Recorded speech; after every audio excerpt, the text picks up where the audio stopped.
मैं आपको, ये वो गाड़ी है जो सलीम खान साहब ने ली और ये सलमान खान की गाड़ी है। दोनों की गाड़ियों की खासियत मैं बताऊं, लगातार परिवार को धमकियां मिल रही हैं, तो इस बीच अपनी सुरक्षा के लिए परिवार ने जो गाड़ियां खरीदी हैं वो बुलेट प्रूफ है। सलमान खान के घर नई कार आई है और सलीम खान बिश्नोई गैंग के निशाने पर हैं। खुद और परिवार की सुरक्षा के लिए उन्होंने ये नई गाड़ी खरीदी है। धनतेरस में उन्होंने मर्सिडीज बेंज जीएलएस कार खरीदी है। सफेद रंग की कार को माला और धनुष से सजाया गया। इस कार की कीमत है 1,50,00,000 रुपए। सलीम खान की नई कार में काफी सेफ्टी फीचर्स हैं, यानी सुरक्षा की बहुत सी चीजें। इस 7 सीटर आलीशान गाड़ी में 9 एयर बैग्स लगे हैं, जबकि आम कार में 2 से 3 एयर बैग ही होते हैं। कहा यह जा रहा है कि यह कार बुलेट प्रूफ भी है।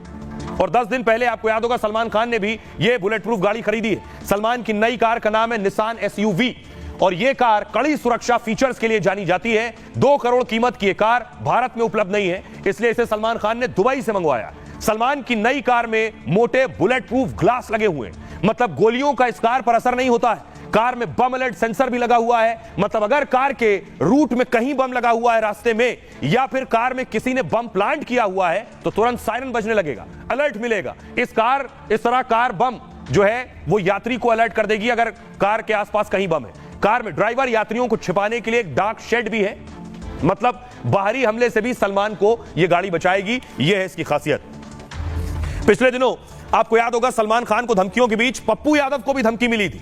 पप्पू यादव को धमकी दी गई, उसके बाद पप्पू यादव ने गृह मंत्री को चिट्ठी लिखी। पप्पू यादव हमारे साथ जुड़ रहे हैं। पप्पू यादव जी बहुत बहुत स्वागत है आपका। मेरा सवाल आपसे यह है, पप्पू यादव जी, आपने कहा था जब आप जीशान सिद्दीकी के घर गए तो आपने कहा था ये लॉरेंस जो है ये 2 टके का अपराधी है और बहुत कुछ कहा था।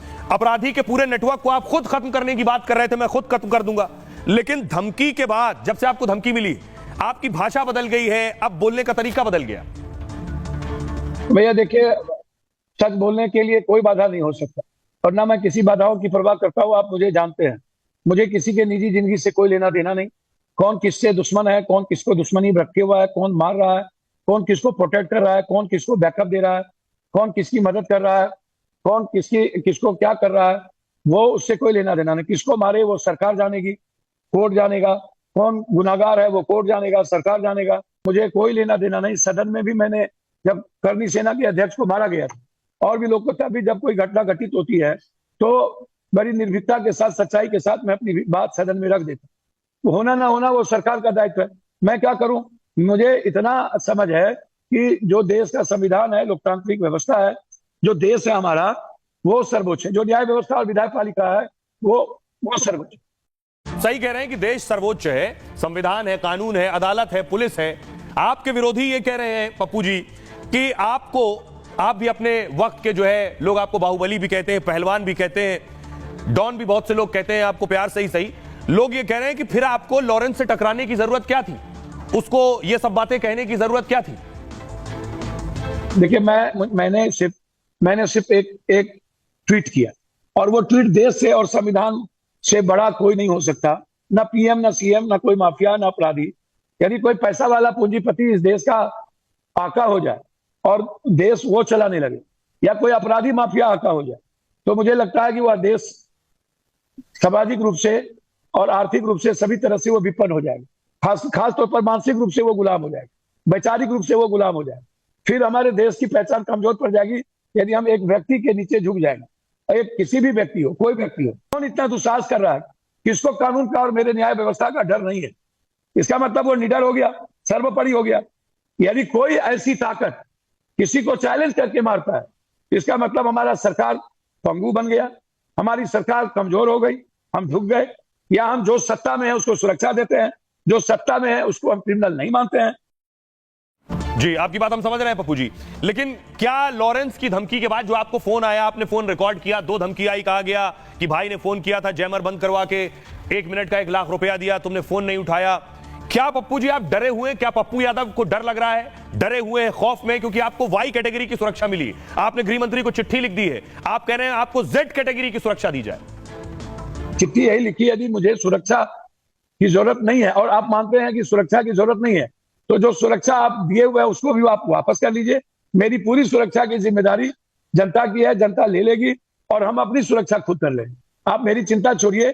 विपक्ष को और सच्चाई बोलने वाले के लिए कौन करता है? जाए भाड़ में मरे पप्पू यादव, आप बैठा हुआ आके मार दो भैया, उसमें क्या दिक्कत है? मरना सरकार के हाथ में थोड़े लिखा है। लेकिन जो सच्चाई है वो मैं बोलता रहूंगा, जो सच है वो मैं करता रहूंगा। डर इस बात का है कि मैं गलत ना करूं, डर इस बात का है कि मैं एक इंसान रहूं, डर इस बात का है कि सच्चाई के साथ मेरा पैर कभी ना कदम ना डगडगाए, कभी कदम कमजोर ना पड़े। डर यहां लगता है, मरने का डर नहीं है, ना ऊपर ना नीचे। जिसको मारना हो आके मार दे। मुझे जो बोलना था मैंने बोल दिया। मुझे जो सच्चाई लगी एक देश के नागरिक के लिए मैंने कहा। मुझे लगता है कि सरकार सियासत और सत्ता कुर्सी के आधार पर सुरक्षा देती है, क्रिमिनल बनाती है, क्रिमिनल मरवाती है, बुलडोजर करवाती है। जो सरकार को अच्छा नहीं लगता है नहीं करता है। ऐसे अपराधियों के पीछे कहीं ना कहीं छोटे बड़े सिस्टम का हाथ होता है, मैं इतना जानता हूं। और मुझे जी पप्पू यादव जी, माफ कीजिएगा, वक्त कम है। पूरा सिस्टम, कानून, पुलिस आपके साथ है। अपना ख्याल रखिए, सुरक्षित रखिए। बहुत बहुत शुक्रिया आपका। आइए खबरों में आगे बढ़ते हैं। आज की एक और बड़ी खबर है, आपको महाराष्ट्र लिए चलते हैं। महाराष्ट्र में अलग लड़ाई चल रही है। 20 तारीख को महाराष्ट्र में वोटिंग है, 20 नवंबर को, 23 को नतीजे आएंगे महाराष्ट्र में। लेकिन हिंदू मुस्लिम शुरू हो गया है महाराष्ट्र में। अभी प्रचार ठीक से शुरू नहीं हुआ है, लेकिन उससे पहले हिंदू मुस्लिम कैसे शुरू हुआ ये मैं आपको बताऊंगा। अगली तस्वीर देखिए जरा। पहले पोस्टर लगाया गया, एक पोस्टर अचानक लगा, बटेंगे तो कटेंगे। हंगामा हो गया इस पोस्टर लगने के बाद, क्योंकि महाराष्ट्र में योगी की एंट्री हुई। फौरन बीएमसी ने, जिस पर उद्धव सेना का कब्जा है, पोस्टर हटवा दिए गए। अगली तस्वीर मैं आपको दिखाऊं। उसके बाद आज ये पोस्टर लगा है एक देवेंद्र फडणवीस का। वो लिख रहे हैं 23 तारीख को नतीजे आएंगे और उसी का इंतजार है नतीजों का। और इस बीच मौलाना नोमानी क्या कह रहे हैं? मौलाना नोमानी कह रहे हैं कि बीजेपी को हराने के लिए वोट करिए। सुनिए जरा मौलाना का इस चुनाव में क्या काम है। एक धर्मगुरु जो धर्म की बात करेंगे, लेकिन वो सियासी बातें करने लगे। सुनिए। बटेंगे तो कटेंगे। वोटरों का वोट इस रुख पर डलवाएं कि इनकी कमर टूट जाए। हरियाणा चुनाव में योगी का नारा बटेंगे तो कटेंगे इतना हिट हुआ कि बीजेपी ने रिकॉर्ड तीसरी बार सरकार बना ली। महाराष्ट्र और झारखंड में मोदी योगी को रोकने के लिए मौलाना खुद मैदान में उतर आए हैं। खुलेआम कह रहे हैं कि इतने वोट डालो कि इनकी कमर टूट जाए। मुसलमानों और इंसाफ पसंद तमाम मर्द और औरत वोटरों का वोट इस रुख पर डलवाएं कि इनकी कमर टूट जाए। जाहिर है हरियाणा के बाद से ही मोदी विरोधियों को हिंदू एकता का डर सता रहा है, इसलिए मुस्लिम मौलानाओं ने मोदी को हराने के लिए कमान संभाल ली है। देखिए जरा क्या कुछ कहा जा रहा है, मौलाना क्या कुछ कह रहे हैं, असदुद्दीन ओवैसी क्या कह रहे हैं, सबके बारे में आपको बताऊंगा। सबसे पहले देखिए जरा, असदुद्दीन ओवैसी ने कहा पिछले दिनों मोदी को हराना है तो सबको साथ आना होगा, सबको साथ लेकर चलना पड़ेगा। हम भी चाहते हैं कि महायुति की सरकार फिर ना बने। फडणवीस, शिंदे, अजित की वापसी नहीं होनी चाहिए। हमारे विधायक इम्तियाज जलील ने भी पत्र लिखा है, लेकिन महाविकास अघाड़ी से जवाब नहीं मिला है।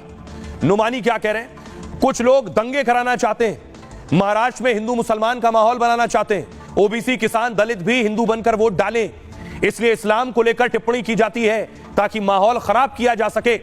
पूरी ताकत लगाकर वोटिंग करानी है ताकि नफरत फैलाने वालों की कमर टूट जाए। महाराष्ट्र, झारखंड में हार होने के बाद दिल्ली की सरकार गिर जाएगी।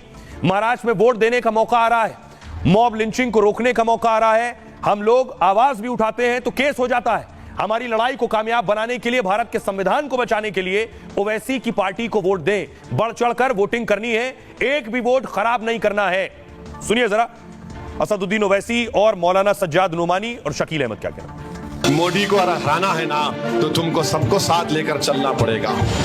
तुम अकेले कुछ भी नहीं कर पाओगे, तुमको साथ लेकर चलना पड़ेगा। महाराष्ट्र में हमने कहा, इम्तियाज जलील ने खत लिख कर दिया कि आओ हम बात करने तैयार हैं, आप बात करिए। हम भी नहीं चाहते कि महाराष्ट्र में दोबारा शिंदे, फडणवीस और अजित पवार की हुकूमत बने, हम नहीं चाहते, मगर आप बातचीत करो, करे तो अच्छा है, नहीं करेंगे तो मुझे भी तो अपनी पार्टी चलाना है। इलेक्शन में एक हिंदू मुस्लिम माहौल फिर से बन जाए, किसान भी हिंदू बनकर वोट डाले, दलित भी हिंदू बनकर वोट डाले, ओबीसी भी हिंदू बनकर वोट डाले और भरपूर ताकत लगाकर इलेक्शन में मुसलमानों और इंसाफ पसंद तमाम मर्द और औरत वोटरों का वोट इस रुख पर डलवाएं कि इनकी कमर टूट जाए। नफरत के सौदागर न महाराष्ट्र में कामयाब हो, न झारखंड में कामयाब हो, बल्कि बुरी तरह जलील।